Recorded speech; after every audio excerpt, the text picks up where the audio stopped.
హైదరాబాద్లో ఏకంగా పాఠశాలలో మత్తు పదార్థాల తయారీ కలకలం రేపింది. ఒకవైపు పాఠశాల, మరోవైపు గుట్టుగా మత్తుమందు తయారీ ఫ్యాక్టరీ కూడా నడుస్తోంది. సికింద్రాబాద్ ఓల్డ్ బోయిన్పల్లిలోని మేధా ప్రైవేటు పాఠశాలలో ఆల్ఫాజోలం తయారీ కేంద్రం బయటపడింది. ఈగిల్ బృందం పోలీసులు పాఠశాలపై దాడి చేయడంతో ఈ వ్యవహారం బట్టబయలైంది. పక్కా సమాచారంతో పోలీసులు బృందాలుగా ఏర్పడి పాఠశాలపై దాడి చేశారు. స్కూల్ నిర్వాహకుడు జయప్రకాష్ గౌడ్ ఆల్ఫాజోలం తయారీ యంత్రాలతో మొత్తం వ్యవహారం నడిపిస్తున్నట్టు పోలీసులు గుర్తించారు. ₹1 కోటి విలువైన ఆల్ఫాజోలం పట్టుకుంది ఈగిల్ టీం. మేధా స్కూల్లో ఆల్ఫాజోలంతో కల్తీ కల్లు తయారీ చేస్తున్నారు అనే సమాచారంతో ఈగిల్ టీం దాడులు చేసింది. మేధా స్కూల్ డైరెక్టర్ జయప్రకాష్ గౌడ్ను అరెస్టు చేశారు. ఇక్కడ తయారైన కల్తీ కల్లును మహబూబ్ నగర్, జడ్చర్లకు తరలిస్తున్నట్లు ఈగిల్ టీం గుర్తించింది. జయప్రకాష్ గౌడ్తో పాటు మరో 3 అరెస్టు చేసింది ఈగిల్ టీం. మేధా హై స్కూల్లో చీకటి దందాకు సంబంధించి మరింత సమాచారం మా ప్రతినిధి రవిచంద్ర అందిస్తారు. సికింద్రాబాద్లోని బోల్డ్ బోయినపల్లిలోని ఈ దందా కొనసాగుతుంది. మేధా హై స్కూల్లో ఆల్ఫాజోలం తయారు చేస్తూ చీకటి దందా చేస్తూ అడ్డంగా దొరికిపోయారు ఈగల్ టీంకి. స్కూల్ డైరెక్టర్ జయప్రకాష్ గౌడ్ని అదుపులోకి తీసుకొని విచారణ చేపడుతుంది ఈగల్ టీము.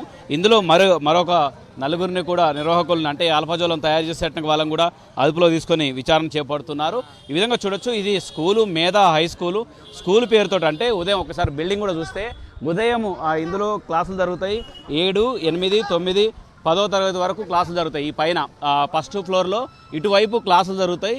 అవతల వైపు ఈ డ్రగ్స్ సంబంధించి ఆల్ఫాజోలం సంబంధించిన డ్రగ్స్ తయారు చేస్తున్నారు. అందులో ప్రతిరోజు 8 నెలల నుంచి ఈ దందా కొనసాగుతున్నట్టు గుర్తించింది ఈగల్ టీము. విచారణ చేపడుతున్నారు. అందులో చాలామంది అదుపులోకి తీసుకొని విచారణ చేపడుతున్నారు. ఇంకొక పక్క ఇందులో ఇది రద్దీగా ఉన్నటువంటి ఏరియా. ఇక్కడ బ్యాంకు కూడా ఉంది.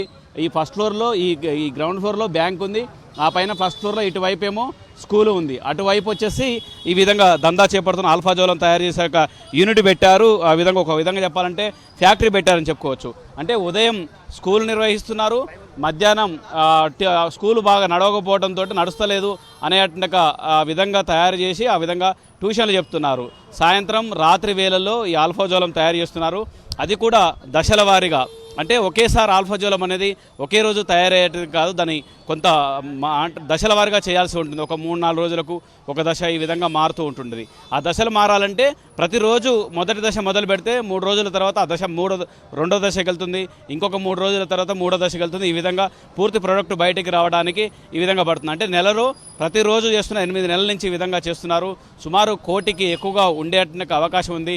పెద్ద డ్రగ్స్ గుట్టుని రట్టు చేశారని కూడా చెప్పుకోవచ్చు ఈగల్ టీం. ఇందులో చాలా ఎత్తున, అంటే ఇక్కడి నుంచి ఇదే మేధా హై స్కూల్లో తయారు చేస్తున్న ఈ డ్రగ్స్ని వివిధ ప్రాంతాల, ముఖ్యంగా హైదరాబాద్తో పాటు వివిధ జిల్లాలకు కూడా సరఫరా చేస్తున్నట్లు కూడా సమాచారం ఉంది. ఇంకా పూర్తి వివరాలు రేపు వెల్లడించేట అవకాశాలు ఉన్నాయి. మొత్తానికి మాత్రం సికింద్రాబాద్ కేంద్రంగా, ఒక స్కూల్ కేంద్రంగా ఈ విధంగా దందా జరగటం అనేది అందరినీ ఆశ్చర్యానికి గురి చేసే విధంగా ఉంది. ఉదయం నుంచి మధ్యాహ్నం వరకు స్కూల్ నడుస్తుంది. సాయంత్రం నుంచి సాయంత్రం 4-3 గంటల నుంచి రాత్రి వరకు, సాయంత్రం వరకు 6 గంటల వరకు ట్యూషన్లు నడుపుతారు. ఆ తర్వాత 7, 8, ఆ తర్వాత అర్ధరాత్రి వరకు కూడా ఈ ఆల్ఫాజోలం యూనిట్ ఈ విధంగా కొనసాగుతుందని చెప్పుకోవచ్చు.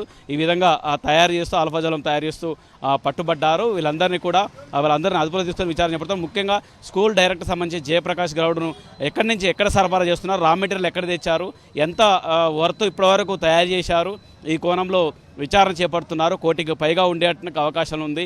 ఈ దందాకు సంబంధించి 20 లక్షల నగదును కూడా సీజ్ చేసినట్టు, అది స్వాధీనం చేసుకున్నట్టు కూడా తెలుస్తుంది. మొత్తానికి మాత్రం సికింద్రాబాద్లో స్కూల్లో తయారు చేయడం అందరినీ ఆల్ఫాజోలం తయారు చేయడం అనేది అందరినీ ఆశ్చర్యం గురి చేసిందని చెప్పుకోవచ్చు. మొత్తానికి మాత్రం ఈగల్ టీం పెద్ద గుట్టునే రట్టు చేసిందని దీన్ని బట్టి అర్థమవుతుంది.